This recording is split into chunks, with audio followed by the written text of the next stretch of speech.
Hey everyone, it's Dylan from the Black Forest Wood Company. This week we're going to show you our process on these custom photo castings for a client in Belgium. This was our final attempt that we're going to show you today, but just realized that this is our 4th attempt of it, so we had a few go wrong before this, but we're going to show you this attempt here. I hope you guys enjoy. Okay, so what we're working on today is casting a couple of photographs for our client. So they are a photographer, I believe from, it's either Belgium or Norway, somewhere in Europe, and they sent us, here's one, they sent us these photographs that they took and they had turned into prints, and we're framing them and casting them in resin. So we've got all of our area that we need to stick our photos down masked off right now, and then Brad and Sagar are looking at the photos right now. So we're gonna be applying contact cement to the entire back side of these pieces, sticking them down in here, and then pouring resin over top, and we're hoping that everything turns out perfectly. We've honestly done, I think we did like 3 tests, and then we tried it once for real and it didn't work. Spencer, flip.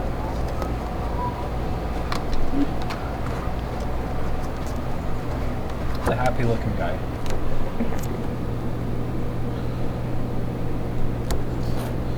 Hold it up, everybody. Logging into system.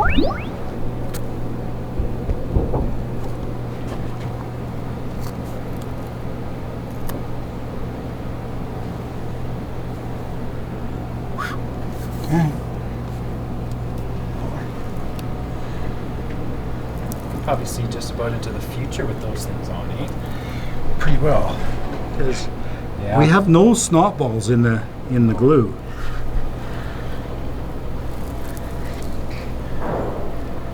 Yeah, I remember even the sign shop I worked at, it was pretty hard to avoid it. To have it perfect, yeah. Turned out pretty good. Well, all we can say so far is it's our best effort yet. Success, not effort. You can be happier than that guy looks. You bet, but yeah, you bet, man. Living. Yeah, you bet.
Neat.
Oh, and there's failed pictures too.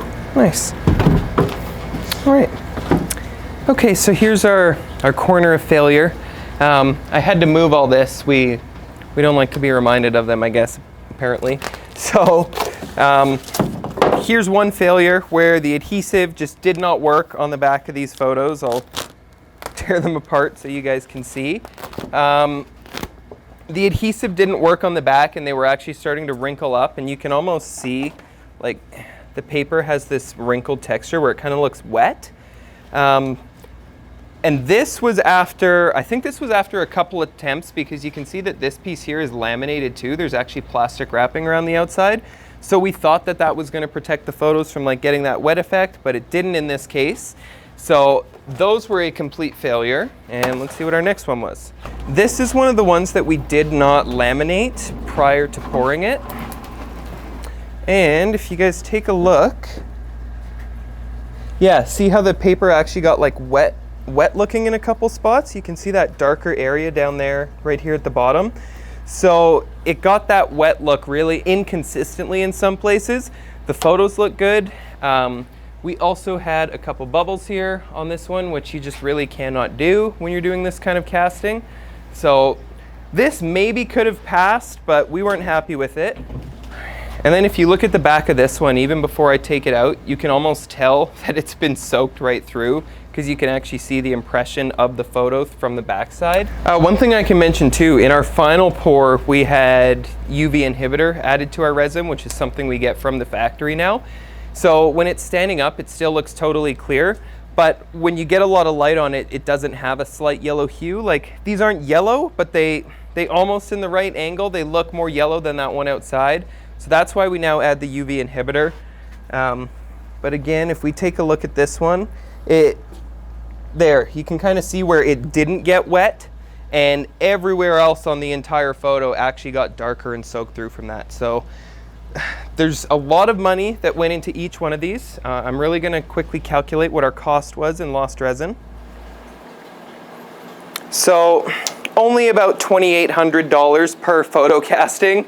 So there's over $5,000 in losses here just with us trying to figure out how to actually properly cast these photos. And then finally on our last try, we got them correct. But sometimes that's just what it takes when you're trying new things. You got to try a couple out until you can get them perfect.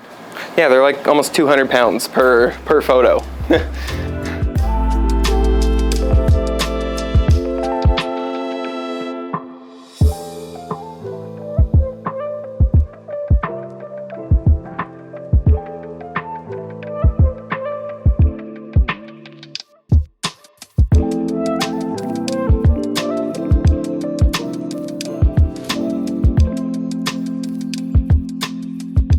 So there is our second photo that we finished up.